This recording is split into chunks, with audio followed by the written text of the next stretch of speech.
Regulation is one of the tools that governments use to achieve a specific policy outcome.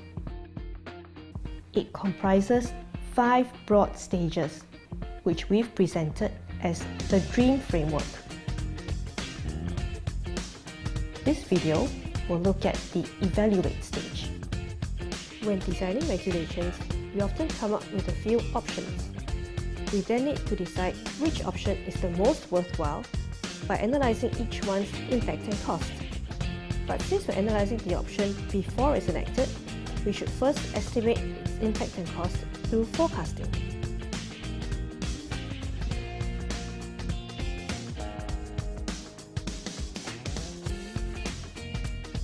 Extrapolative forecasting uses data trends from the past to forecast what will happen in the future.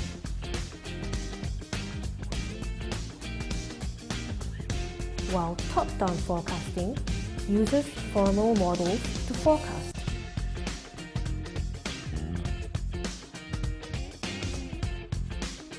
Bottom-up forecasting gathers inputs from stakeholders.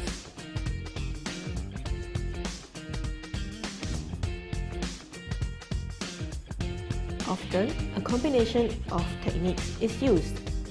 For example, if we wanted to estimate the impact and cost of regulatory options for workplace safety, we could use extrapolative forecasting to estimate the future costs of accidents.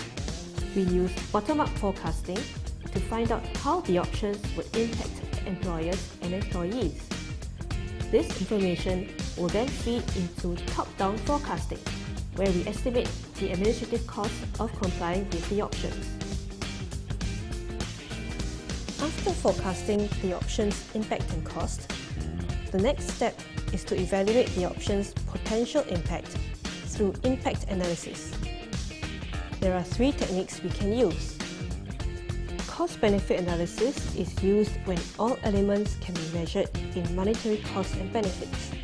For workplace safety regulations, it will measure costs like additional training and benefits such as savings in healthcare fees.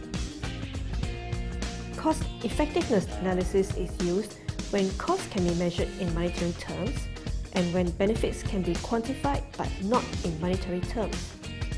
For an example of regulations requiring all preschool teachers to complete a standard diploma, it would measure costs like the fees for training and benefits which can be quantified but not monetized, such as the improvement in performance. Although we could take steps to quantify these improvements in monetary terms, doing so would take cost and effort that is out of proportion to the exercise. Multi-criteria analysis is used to judge the option according to how it ranks among multiple criteria.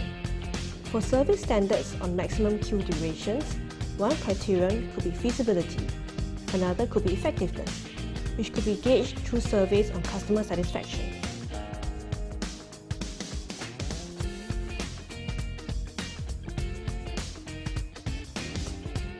How should we decide which technique to use when we evaluate our regulatory options? There are 3 key questions to keep in mind.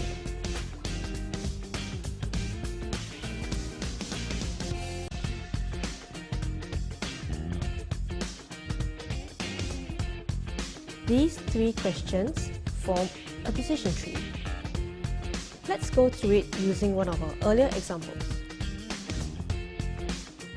Returning to diplomas on preschool teachers, is the regulation a high-impact one?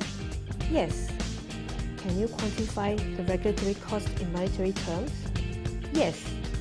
How about the regulatory benefits? No. Then we can use CEA to evaluate the option. After completing the impact analysis, we can select the regulatory option which is the most worthwhile. Here's a recap of what we've covered. We hope this video has given you a clear overview of the evaluate stage.